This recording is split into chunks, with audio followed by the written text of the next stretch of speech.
నేను 22 ఇయర్స్ మా ఊర్లో నుండి లైఫ్‌ని బాగా ఎంజాయ్ చేశాను. గేమ్స్ ఆడా, ఫంక్షన్‌లకి, పార్టీస్‌కి, ఫ్రెండ్స్ తోటి అంతా నాకు నచ్చినట్టు తిరిగా. విత్ నో ఫోకస్ లేదు, ఒక ప్లాన్ లేదు, ఒక పద్ధతి ఏం లేదు. సో, ఆఫ్టర్ నా డిగ్రీ తర్వాత, నా డిగ్రీలోనే నేను అనుకున్నది ఏంటంటే, సో రిమైనింగ్ 20 ఇయర్స్ నేను ఒక విషయంపై నేను ఫోకస్‌గా, డిసిప్లిన్‌గా నేర్చుకోవాలని సో డిసైడ్ అయ్యా. సో ఇప్పుడు నేను చేయాల్సింది ఏంటిది, ఫంక్షన్, పార్టీస్, సో చాలా అన్నిటిని త్యాగం చేయాల్సి ఉంటుంది.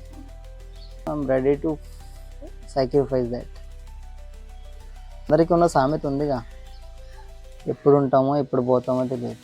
సో ఒకవేళ నేను పోయాను అనుకోండి, నో ప్రాబ్లం, అందరిలోనే పోతాను. ఒకవేళ ఉన్నానే అనుకోండి, సో నాకు నచ్చినట్టు లైఫ్ నేను లీడ్ చేసుకోవచ్చు కదా.